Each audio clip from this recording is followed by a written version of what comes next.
Now call to order the meeting of the Planning Advisory Committee. I will begin by reading the land acknowledgement statement. On Thursday, July 11th, 2024, we acknowledge that the sacred land on which Smith Falls is now located has been a site of human activity for over 10,000 years and is rich in Indigenous history. The land is the ancestral and unceded territory of the Algonquin and Anishinaabe Nation. We are grateful to the Algonquin ancestors who cared for the land and water in order that we might meet here today. We are also grateful to the Algonquin people for the contribution in the making of the Rideau Canal, which runs through Smith Falls. We are mindful of broken covenants and the need to reconcile with all our relations. Together we care for the land and each other, drawing on the strength of our mutual history of nation building through peace and friendship, being mindful of generations to come. I'm John Wanless, Chairman of the Planning Advisory Committee. I'll now introduce the committee members and staff in attendance. Please raise your hand when I state your name. Councillor Jay Brennan. Present. Jacqueline Grimes. Present. Stephen McGuire. Present. Yvonne Robert. Present. Councillor Steve Robinson. Present. The committee members are asked to raise their hand and wait until called upon by the chair if they wish to speak.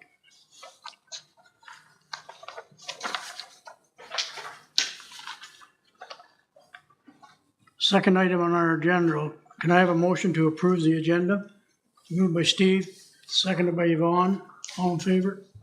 Carried. Adoption of minutes, Planning Advisory Committee meeting, May the 9th, 2024. Moved by Jay, seconded by Yvonne, or Jacqueline. All in favor? Disclosure of monetary interests.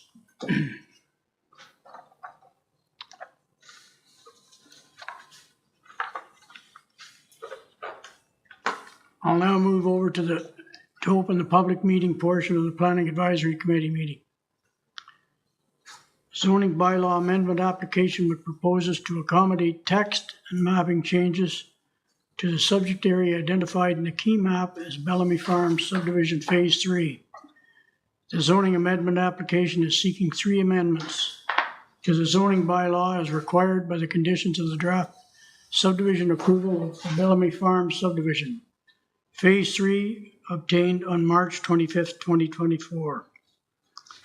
This meeting is your opportunity to provide any feedback to this application, and the Planning Advisory Committee welcomes any questions and comments you may have. We encourage you to do so at this public meeting, as the Planning Act rules that the public's ability to voice objections later in the process may be limited if a written or oral comment is not submitted.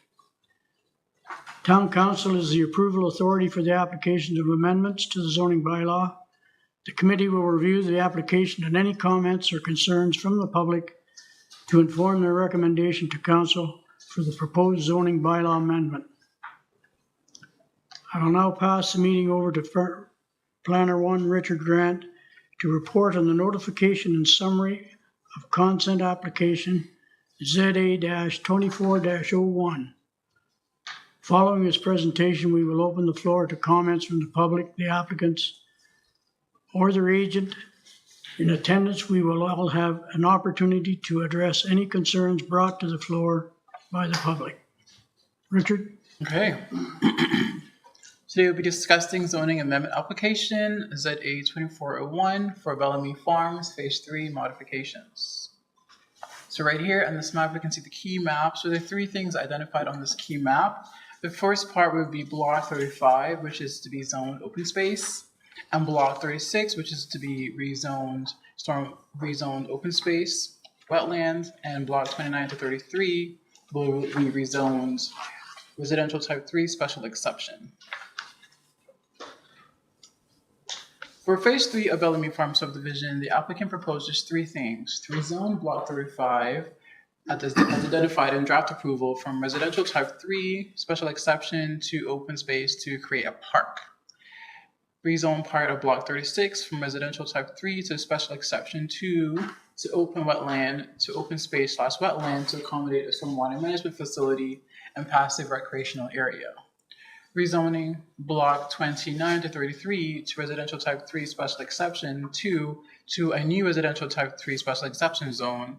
This would allow for an increased maximum structural lot coverage from 45 to 55% and allow the required parking space to be located in the required front yard rather than a garage.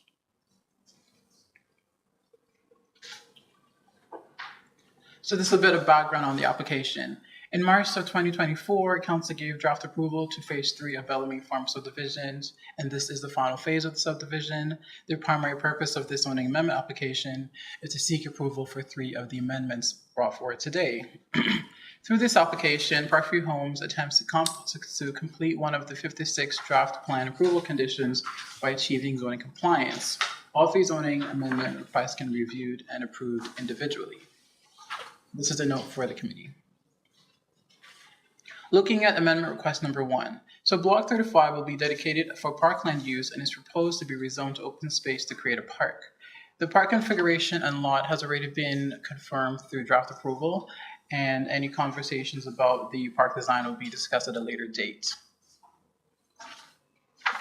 Looking at the subdivision draft plan, so the top corner here, it's hard to see, but essentially the triangular piece as open space essentially would be the location of the new parkland, and it would be essentially at the intersection of 2 streets that are undefined at this point. So they're at the top corner of the map. I wonder if I have a cursor here to show you guys, but it's harder to see. But essentially, here would be where the location of the open space parkland area. Looking at zoning amendment request number 2, part of block 36 is proposed to be rezoned open space / wetland to reflect the intended dual function as a stormwater management facility and a passive recreational space. The requested zoning portions of block 35 will be expanding the portion of the open space area. And if you follow my cursor, essentially this side here of the draft approval plan, it would be the location of block 36 that is requested to be rezoned as open space / wetland right here. And here, essentially on this side, is already zoned as open space, just to give a bit of context of where all of this is. And further down on the map here would be where Broadview Avenue is the road that enters into phase 3 of the subdivisions.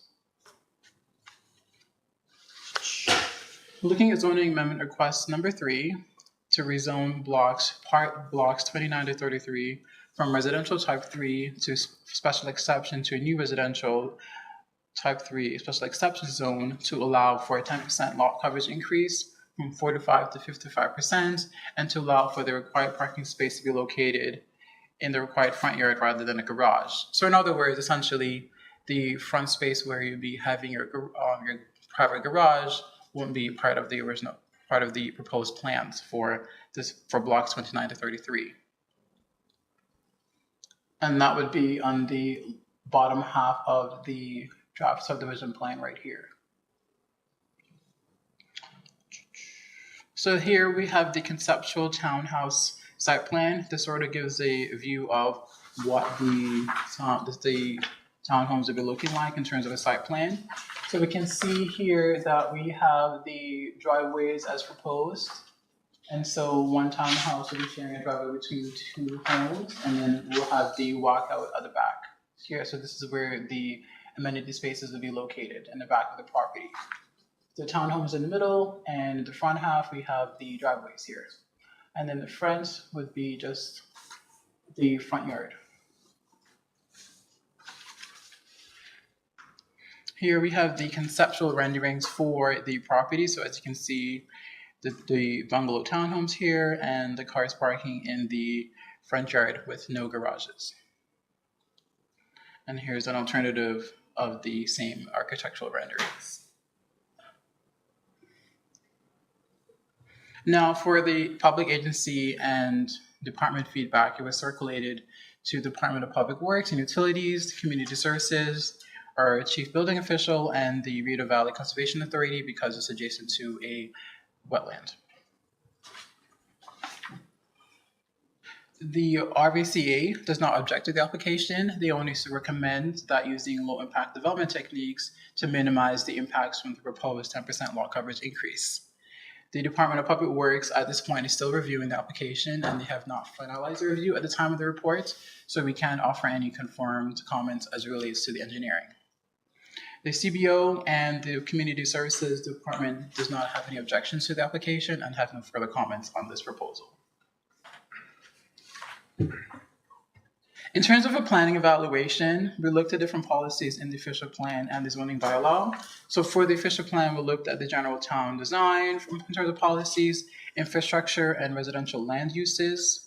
We also looked at parking strategies as it relates to the parking that would be affected from the proposed removal of the private garages, as well as the equitable park system policies and the vibrant towns for complete neighborhoods with respect to the parks.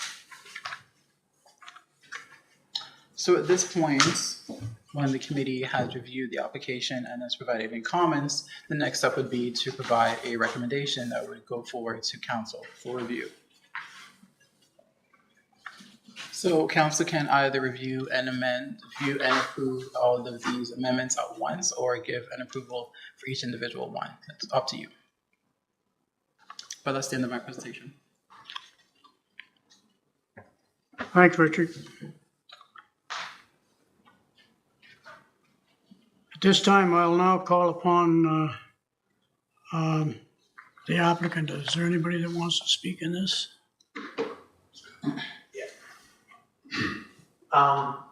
Yeah, the purpose.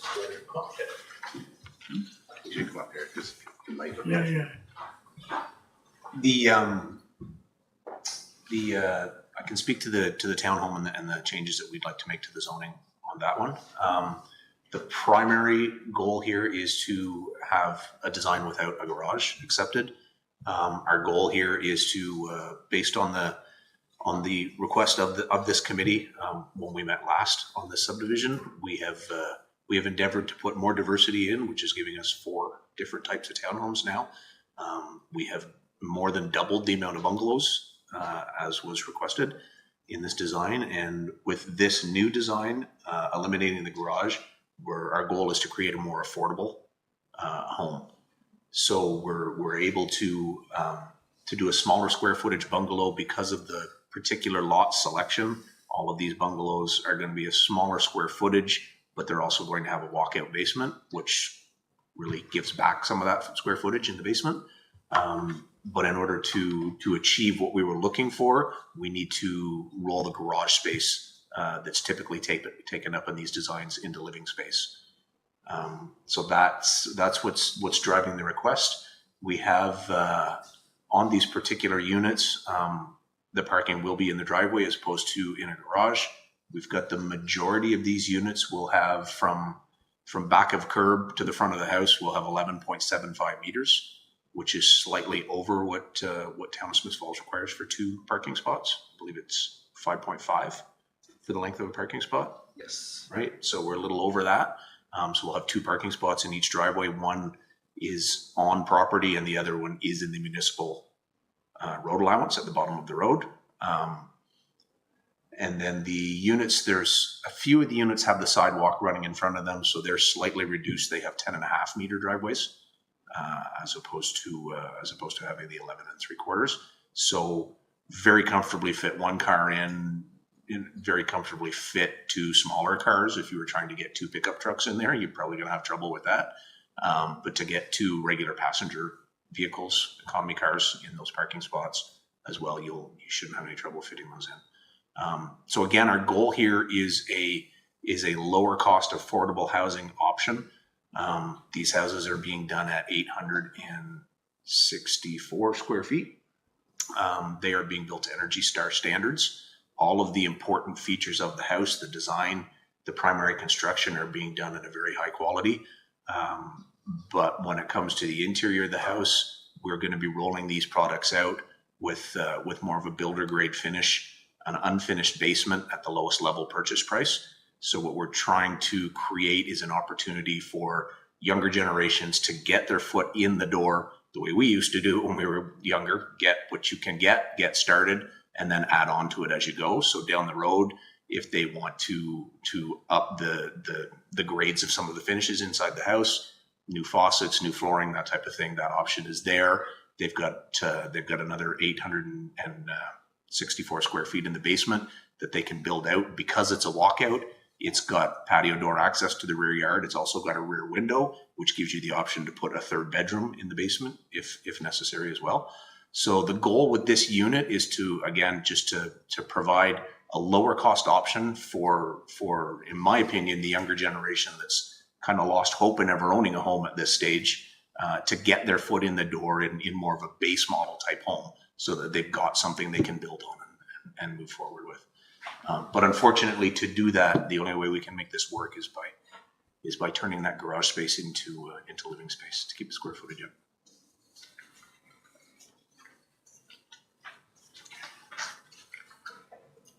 Any questions, anybody? Jay? Yeah, not that I'm gonna put you on the spot, but what was the price point? I knew that price was coming, and I tried to get an answer on that before I left the office tonight. We are still in the process of pricing out the constructions of these ones, because they're a brand new model for us. We haven't done them anywhere else, so we're still trying to work that out at this point. Oh, I didn't expect. Yeah, but we've taken this to the point where even in the design of this house, I don't know how many of you are familiar with construction styles, but we're even going to the point of we're doing a stack frame design in here where all of your studs, your floor joists, your rafters, everything is lined up, running out to 24-inch centers. That allows us to eliminate things like the 2x10 headers over the windows, because we've kept everything in the size requirements that it works for structural design. So we've done everything we can to still be building as good a quality, as energy efficient, as structurally secure a house as all of our other homes, but get that price point down as low as we can in doing this. They're all going to have air source heat pumps with electric backup to go with the Energy Star rating. So we're predicting these will be like a $75 a month to heat and cool kind of unit. And we've also managed to get them to the point where they are net zero ready. So if a homeowner did want to apply for net zero, all they'd have to do is drop some solar panels on the roof, and these houses will qualify for net zero as well. Great, thanks for that. And just if I may, Mr. Chair, just not on that point, but on the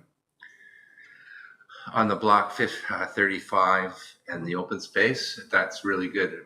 Do we have any idea what size that is? 2,500. Square meters. Okay, so that's a little over half an acre. 0.61.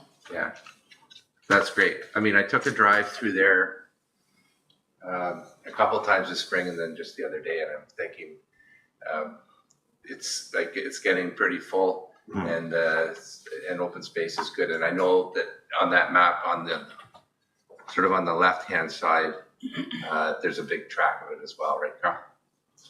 Yes, Mr. Chair, they have the block 36 there. A portion of that's already designated as wetland, as is the lands immediately to the west. So on the fringe of that wetland, that's where the stormwater management pond is going to go in. That pond is going to be basically in between these folks' backyard and an existing, historic snowmobile trail that would be. It's intended to be repurposed as a sort of a multi-use active transportation connection there. So that would be the intent of that section of the zoning, is to essentially align the open space zoning with the stormwater and that trail. Okay, thanks. And just one more, Mr. Chair. And you just mentioned this, and I saw it on the presentation. I didn't notice it in the report, but the snowmobile trail, there's still access for snowmobile trails. Snowmobiles to get through to the Cataraqui Trail. That is, through you, Mr. Chair, that's an operational question that we'll be working out with our Department of Community Services. Okay. So I don't know for certain how that design and that utilization is going to work out. But the intent is that landscape at least be retained as a pathway of some sort. Okay. Thank you. That whole section of the property is basically a no touch in the development. Yeah. It's all staying as per. Yeah, so that's not going to be a problem. Yeah. Thank you. Anyone else?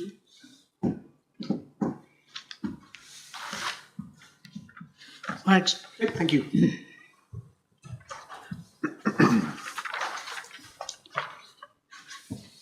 Is there any more anybody else want to have any discussion on this?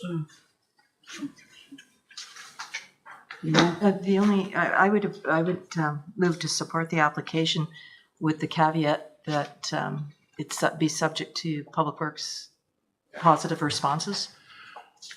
Something along that line. Okay. Yeah, So this is an amendment to something that was already approved, correct? So back in March, I would think that Public Works had a look at this in March when they went through us and council. So the only change is that with the lot increase, that was not reviewed initially. So that's part of the reason why it's taking a little longer for the comments to get back, because they have to review that change essentially. Okay.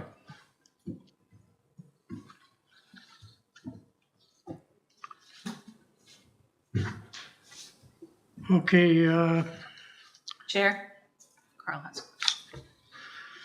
Sorry, Mr. Chair. Yes. So further to Councillor Brennan's point, when Council gave draft approval in March, that was based on a conceptual stormwater management plan, and the park space, the open space, that's exactly as was. There was a condition of draft approval that called for the applicant to meet the intended zoning, but as Richard indicated, that the developer has since come forward with a concept for some of these townhomes that doesn't meet the established zoning. So the draft approval did not contemplate or could not be tacitly read to support the exact development concept that they had advanced at that point. So that's why this application is here. They're looking for a new zone. They're looking for zoning permission now to establish approval for this particular development concept. But as Yvonne had indicated, Public Works is, and certainly that would be my recommendation to you as well, that any approval or any recommendation that you make in favor of this be sort of subject to a satisfactory feedback on in terms of the engineering that's currently being reviewed. thanks, Carl. The committee is tasked with making a recommendation to council on the proceed zoning bylaw amendment. If the committee is ready to do so, I will now entertain a motion for recommendation to council on the application.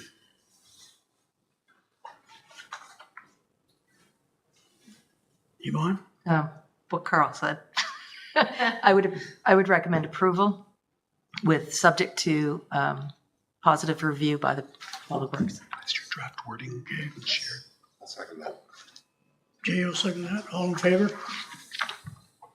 Carried. Here's some suggested.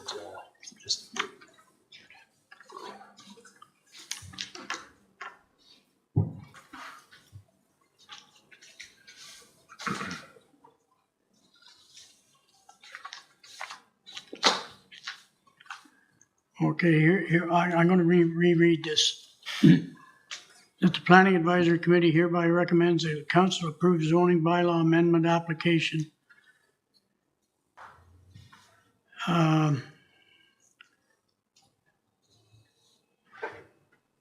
as submitted, therefore rezoning blocks 35 to open space, block 36 to open space, wetland, block 29 to 33 from residential type 3, special exemption 2 to residential type 3, special exception X, subject to a satisfactory comments regarding the results of the ongoing engineering review, which will be presented for council's consideration. The committee's recommendation is made for the following reasons.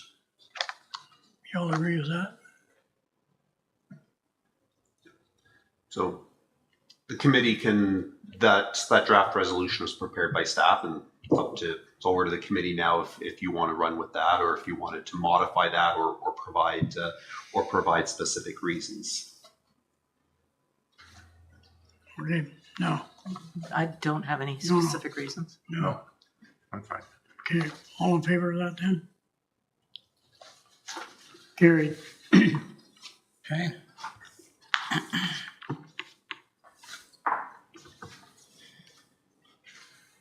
Thank you for attending and participating in the planning process for the application Z24-24-01. Anyone requiring further notice regarding the application is asked to leave their full name and mailing or email address in the sign-in sheet located at the table by the door. Appeal rights as prescribed by the Planning Act will be outlined on the notice of decision. If you have any questions on this application or the process, I invite you to get in touch with our senior planner or planning coordinator. This concludes the public meeting portion of the Planning Advisory Committee meeting. We will now move on to the next item on our agenda.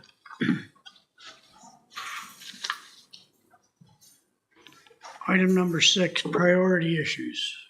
We don't have any. Number 7, project updates. Carl.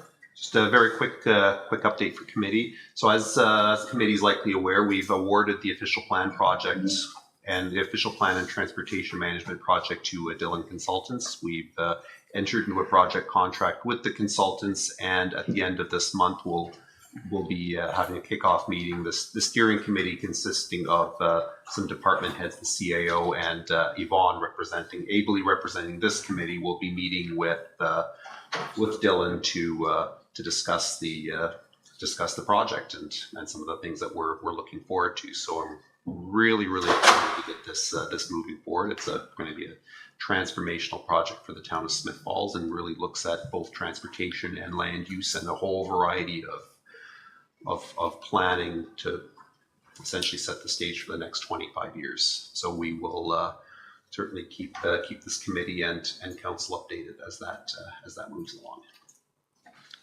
Thanks, Carl. Next meeting, Planning Advisory Committee meeting, August the 8th, 2024. Can I have a motion for adjournment? Stephen?